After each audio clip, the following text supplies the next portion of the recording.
So I'm a longtime Alaskan. I've lived in Alaska my entire adult life, and never have had a year-round job. I've always worked seasonal positions where I haven't had access to employment-provided insurance. So the advent of the ACA with the insurance marketplace was pretty amazing for me just to have access to insurance. Um, but at some point late in 2015, I got pregnant, and a lot of things changed for me as far as my medical needs. And I didn't know it at the time, but my access to insurance would change because of that as well. So this is my story, I guess, of what my journey has been like from being, living a simple life with no insurance to having access to Medicaid and what that's been like. So, yeah, I think one of the things I really want to highlight is how amazing access to Medicaid has been for myself and my family. As a parent of a child with medical complexities at a very young age, having Medicaid has been amazing.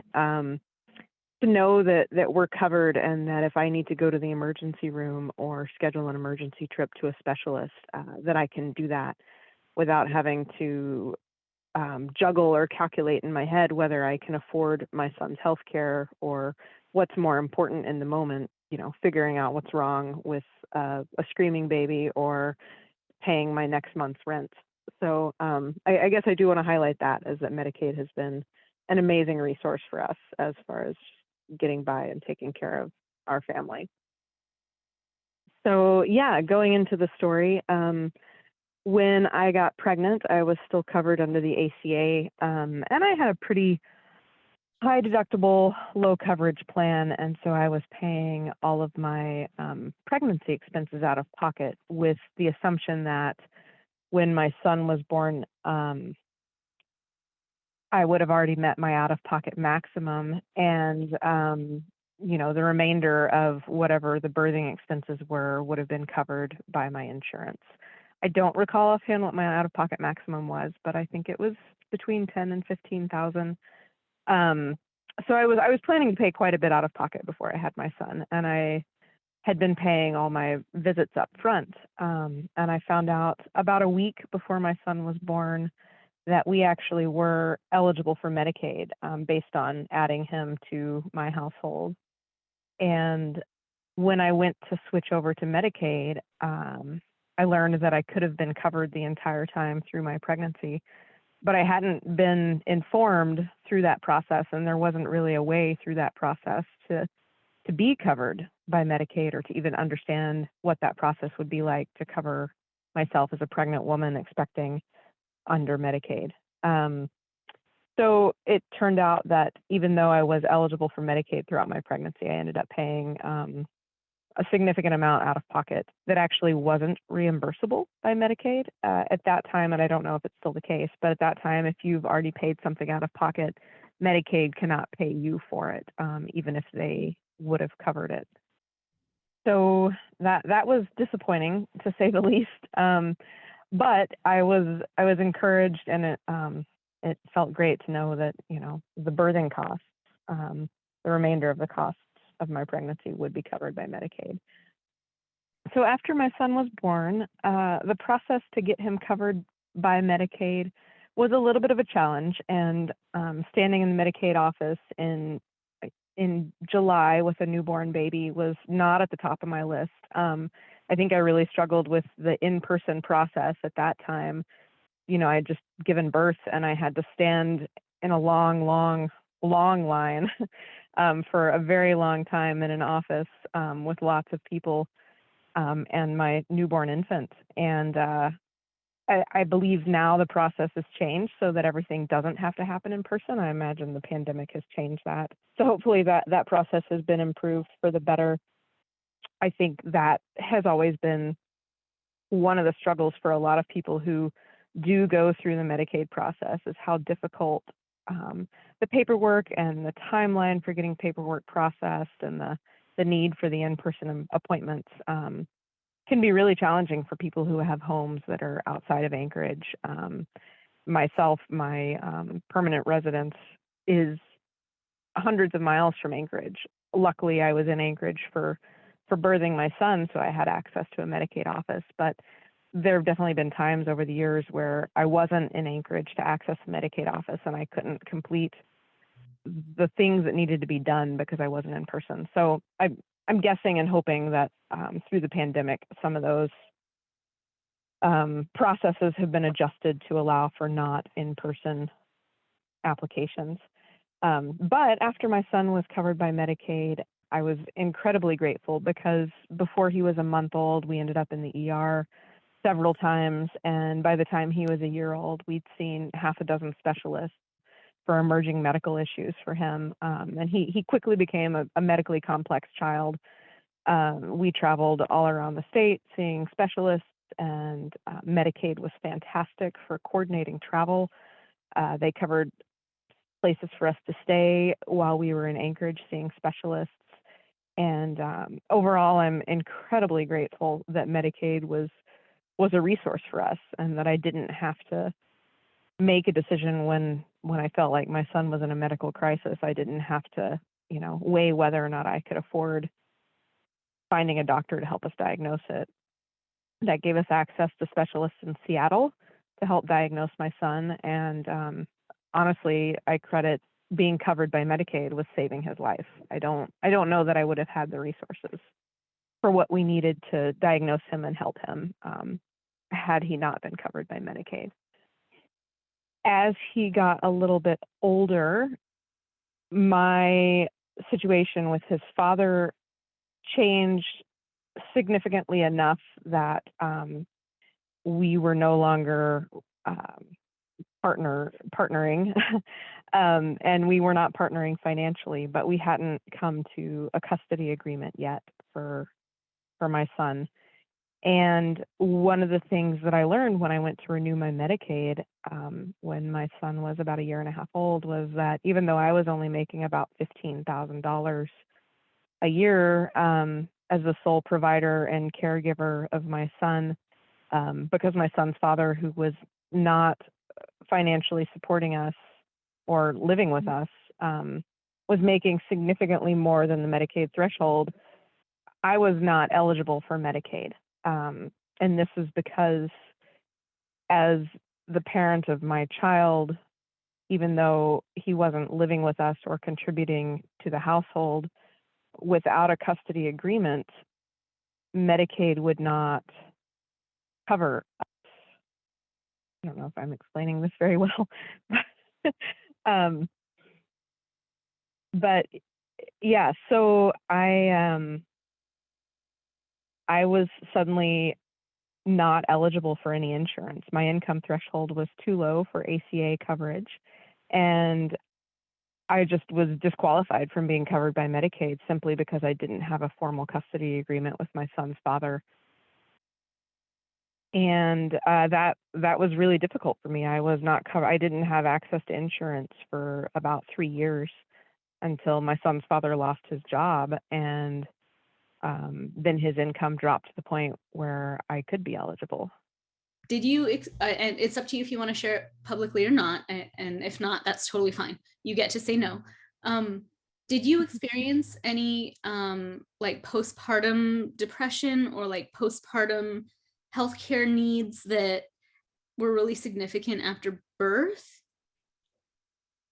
The postpartum depression and postpartum healthcare needs and their significance after my son's birth is sort of a trick question, because when you have a child who's medically complex, your needs don't matter. I mean, they do, but they don't because you can't attend to them. So yes, I would say I absolutely had needs that I couldn't meet or that I didn't know how to meet. But I don't think any amount of medical coverage could have done anything for that. I think that's a big part of the missing piece when you look at postpartum health, is less about medical coverage and more about, does this person have the support in their community so that they can take care of themselves? Yeah, I think I was really grateful to be able to see a lactation consultant who basically just told me, no, it's not normal for your child to be crying, 21 hours a day. You do need to go see someone about this. And I was grateful to the medical professionals that were present and helpful. But yeah, as a mother of a child with medical complexities, I think there's so much more that's going on. And without a lot of people in your corner and a lot of people present, I don't know if there's much that can be done. And so can I ask about what's happening kind of now? Like thank you so much for sharing the backstory up to now. But in terms of what's happening now, are you comfortable with sharing anything about like does your son still have coverage? Like, where are you at, or what are your plans for the future? Yeah, for sure. So thankfully, through my not being covered, the one thing the state of Alaska did say is that no matter what, if my son was not going to be covered by insurance, either from myself or his father, that the state of Alaska would keep him covered by Medicaid, that they wouldn't drop a child from Medicaid and have them not be covered by any insurance. So that was fantastic. So through the time that I could not get insurance, Medicaid or otherwise, my son stayed covered by Medicaid, which got us through some of the hardest times we've been through. Now with the pandemic ending, I was finally able to get on Medicaid and get coverage through Medicaid in December of 2020. Sorry. I was finally able to get coverage through Medicaid in December of 2019, and was hoping to start catching up on my health care. But then the pandemic happened, as we all know, in March of 2020, and I had a very short window for access to health coverage. Now that the pandemic's waning, I am still on Medicaid, and I am still able to access health coverage. Since the pandemic started, my income has raised above the Medicaid threshold, and I believe it's at the end of June, when Medicaid reevaluates all of their participants, I will be removed from Medicaid because my income will now be above the threshold.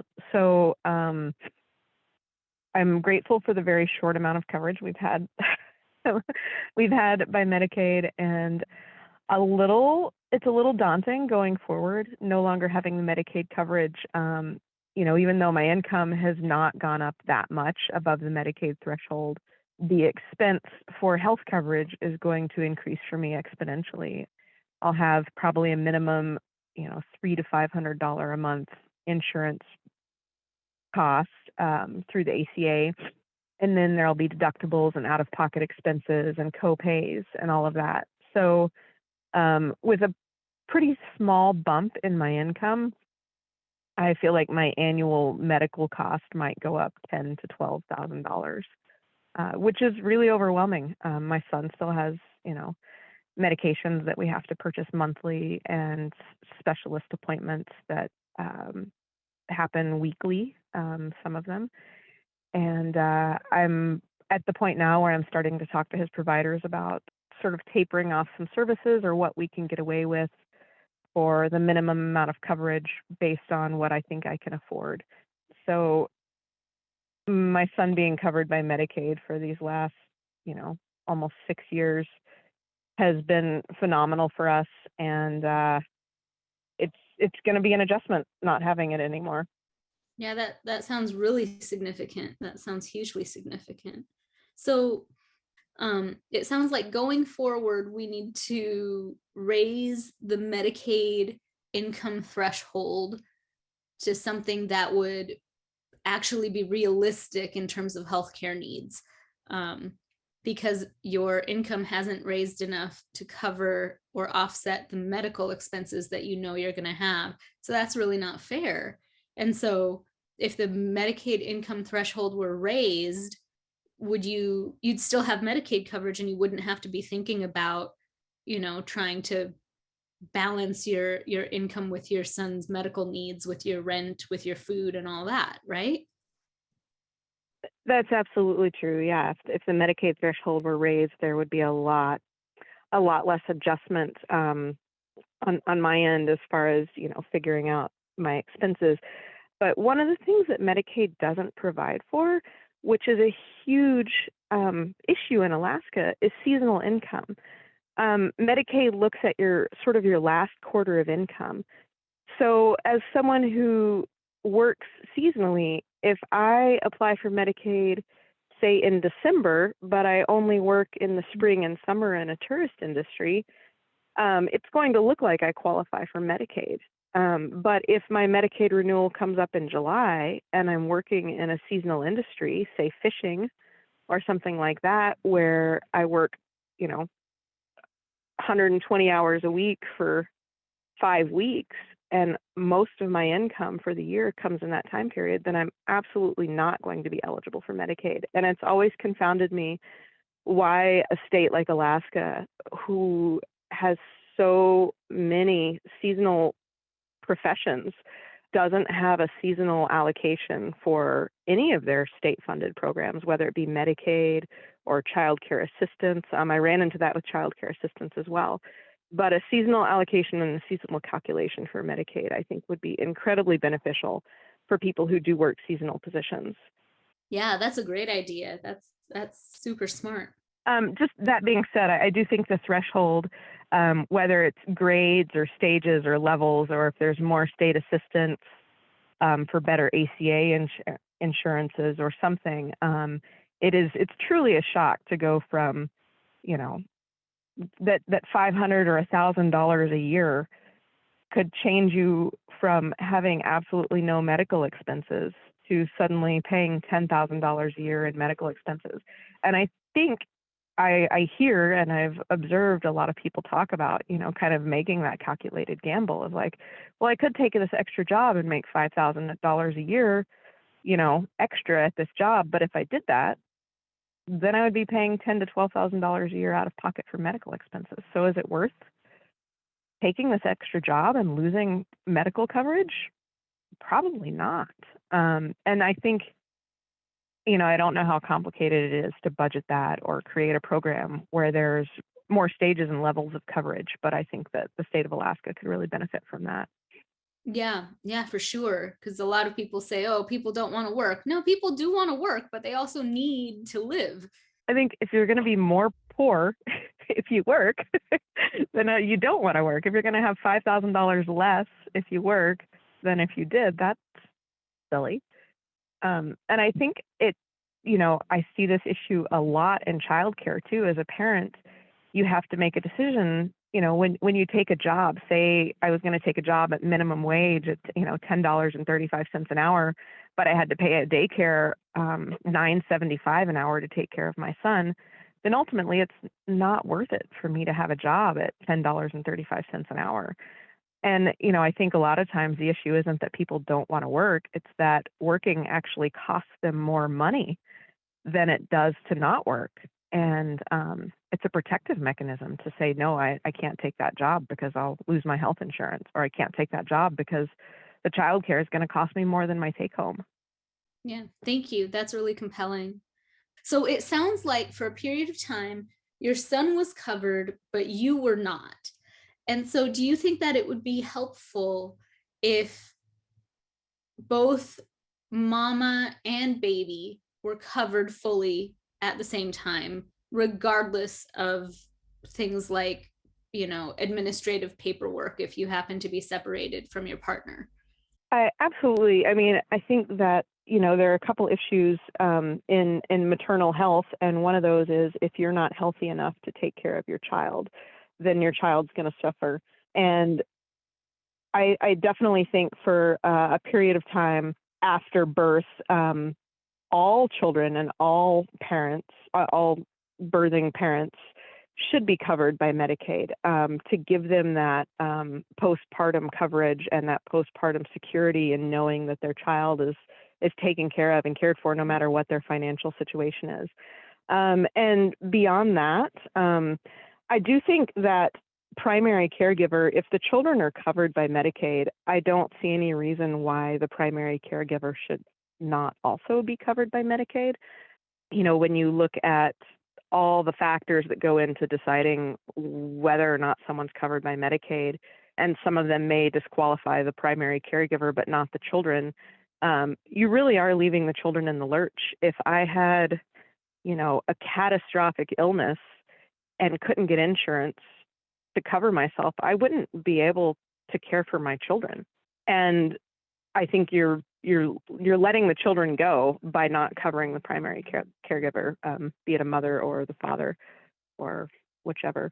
Yeah, thank you. That's I think that's really significant because a lot of people don't think about that. We talk about self-care a lot, you know, in terms of work. Like you can't pour from an empty cup, but then we're turning around and denying healthcare access to people that are supposed to be taking care of newborns. And that's not right. Absolutely.